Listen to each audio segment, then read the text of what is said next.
Filosofía política, Locke, Montesquieu y Rousseau. Hablemos de Charles Louis de Secondat, o más bien conocido como el Barón de Montesquieu. El barón nace en la Francia en 1689, enmarcada por las transformaciones sociales, políticas y culturales. Este filósofo, jurista y precursor de la sociología escribe El espíritu de las leyes, como un tratado que contiene las formas de gobierno, las leyes y los principios, y que es más fácil de comprender entendiendo la Francia de 1748, como un periodo prerevolucionario donde los ideales de despotismo propios de Luis XIV podrían traducirse con la frase «El Estado soy yo». Las leyes según Montesquieu. Según el barón se dividen en dos: las leyes naturales, como aquellas que serían de la naturaleza de los seres y las cosas, y las leyes positivas, como aquellas hechas por el hombre, el derecho civil, el derecho de gentes y el derecho político. La naturaleza de un gobierno. Esto nos permite analizar entonces cuál sería el mejor estilo de gobernanza para Montesquieu. Él lo divide en tres: el republicano, donde el ejercicio del poder está a cargo de unas cuantas personas, con la democracia el principio de la virtud y la aristocracia el principio de la moderación. En segundo lugar, el monárquico, donde una persona está a cargo del poder, pero lo rige a través de las leyes, con el principio del honor. Y por último, y el peor estilo para Montesquieu, el despotismo, donde el poder está a cargo de una sola persona, pero lo rige a través del principio del miedo. La libertad política y la división de poderes. Para finalizar, cabe recalcar uno de los preceptos más relevantes, determinando la libertad política como la facultad de hacer aquello que permite la ley, y poniendo de ejemplo la Constitución inglesa, donde hay una división de los poderes en el marco jurídico, legislativo y ejecutivo. Ahora, analizando la perspectiva de Montesquieu en la actualidad, debemos reconocer que la televisión resulta fundamental. Y aunque la libertad política recaiga en un idealismo utópico, no podemos negar el hecho de que la televisión sí que funciona como un ente regulador del manejo del ejercicio del poder, y que aunque no es perfecto, muchos estados continúan implementando este modelo. John Locke. Bueno, John Locke es conocido por varias ideas fundamentales que han tenido un impacto duradero en la filosofía y en la política. Como primero tenemos el empirismo, en el cual Locke sostenía que todo conocimiento humano proviene de la experiencia sensorial. Esta idea desarrollada en su obra Ensayo sobre el entendimiento humano, en donde argumenta que la mente al nacer es una tabula rasa. ¿Esto qué significa? Una pizarra en blanco. Y que todo conocimiento se adquiere a través de la experiencia. Los derechos naturales. Ahora, como segundo aspecto, tenemos los derechos naturales. En sus dos tratados sobre el gobierno civil, Locke nos argumenta que todos los individuos tienen derechos naturales a la vida, la libertad y asimismo a la propiedad. El contrato social. Como tercero tenemos el contrato social, en el cual Locke creía que los gobiernos se forman a través de un contrato social para proteger los derechos naturales de los individuos.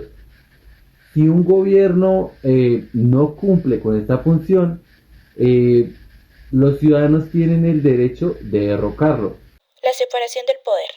En esta, Locke abogaba por la separación de poderes en el gobierno para evitar el abuso de poder. Esta idea influyó en la estructura de muchos gobiernos modernos, en el cual podemos incluir a los Estados Unidos. John Locke en el estado actual. Ya conociendo las ideas de John Locke, podemos darnos cuenta de cómo éstas están presentes en el estado actual.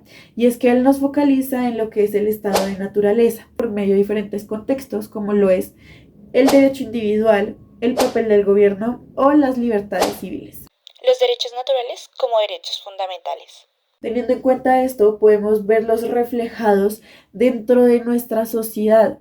Y es que la Organización de Naciones Unidas se encargó de implementar estos derechos como fundamentales en cada uno de los gobiernos o países. El contrato social en la actualidad. Estas ideas del contrato social las podemos encontrar implementadas en el Estado moderno por medio de lo que son las constituciones democráticas, la separación de poderes y las elecciones periódicas. ¿El estado natural o el estado actual?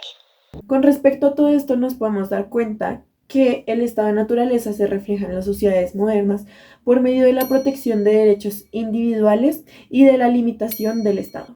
Jean-Jacques Rousseau. La biografía empieza porque fue un filósofo y escritor y músico.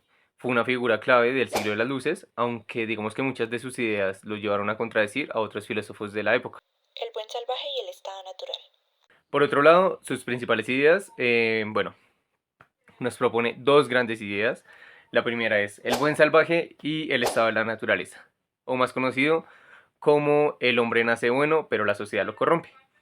En el cual él nos comenta que en el estado de la naturaleza las personas vivían libres, igualitarias y en paz. El contrato social de Rousseau. Nos propone el contrato social, una de las literaturas más conocidas actualmente, ¿listo? Y de las cuales muchos gobiernos y soberanos hacen, digamos, que sus políticas. Por otro lado, entonces, él nos comenta o argumenta que los gobiernos deben basarse en un acuerdo entre los ciudadanos y que la soberanía en el pueblo y que la soberanía reside en el pueblo. Orígenes y fundamentos de la desigualdad. Él tiene una crítica a la desigualdad en el discurso sobre el origen y los fundamentos de la desigualdad entre los hombres en 1755. Rousseau critica la propiedad privada y el desarrollo de la desigualdad social, como según él es una creación artificial de la sociedad. Rousseau en el estado actual. El pensamiento que tiene Rousseau lo podemos ver en muchas facciones, la cual sigue siendo relevante en la actualidad. Desde su filosofía política, social y educativa, sigue influyendo en la forma en la que pensamos sobre la democracia, la igualdad y la justicia. Podemos asimilar algunas ideas que tenía Rousseau como influencia en la educación, la relevancia en la política y el impacto que tenía en la sociedad. En resumen, el pensamiento de Rousseau sigue siendo una fuente de inspiración y debate en la actualidad, y su influencia se puede ver desde diversas áreas, desde la educación hasta la política.